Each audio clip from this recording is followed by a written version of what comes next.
what is it, Jason, that brought you to do what you do so remarkably well today? That's a really good question. It goes back way over 10 years. So I did my original coach training actually 12 years ago, back in 2010. But the journey started before that. I was at a point in my career where I was a head teacher, and I was leading a faculty and in a high school. And I kind of got to that point in my career where it was what was next. And I looked at the pathway that was available to me in education. And I looked at friends and colleagues who had taken that pathway, and it didn't resonate with me. And strangely enough, my sister, who is a child and adolescent psychologist, rang me out of the blue, it seemed, and said, "I've found your dream job." Now, that got me excited. And I thought, well, okay, tell me more. And the role was leading mental health promotion, prevention, early intervention, and pathways to care across 53 secondary schools in the Riverina. And the job was me and a car. That was it. Like, that was kind of all the resources we had. And what I found was that, having left education and gone to work for health, I would go out and work with individuals or teams in schools around this mental health promotion, prevention, early intervention. But I had no line management leverage in the conversation anymore. When I led a team, that was a different story. So some conversations went better than others.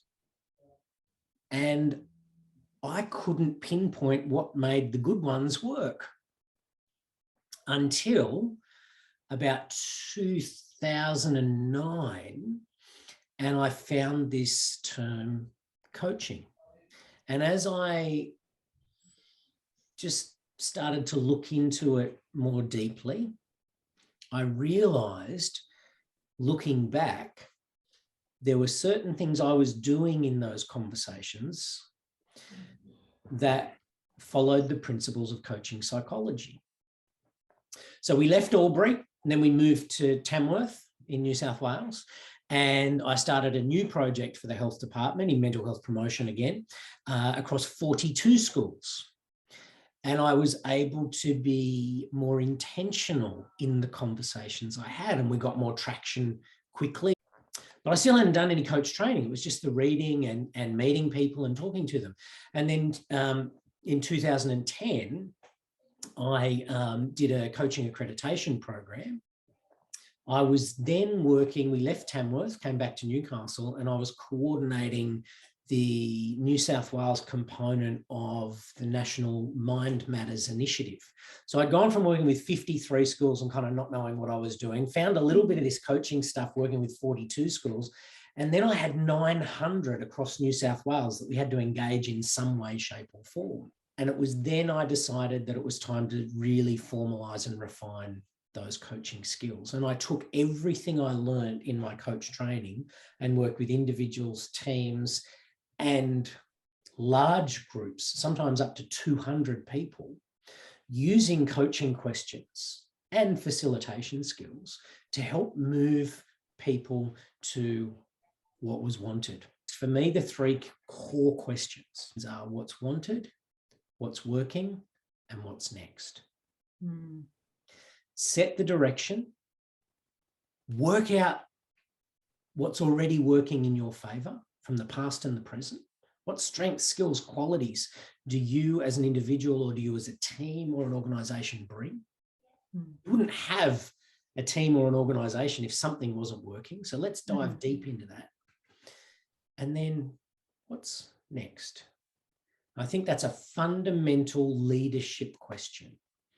As a leader, am I going to step forward and do something, or am I going to step back and take in a bigger picture or learn something more next?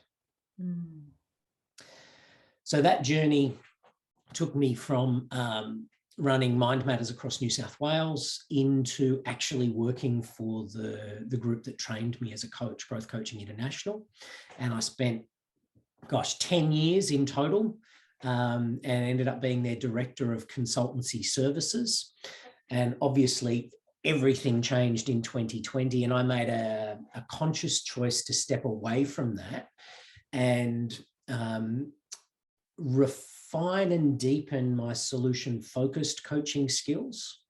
So all of a sudden, coaching and the concept of leading as a host rather than a hero or a servant came together, and we stepped into the Enactive solution. That's amazing.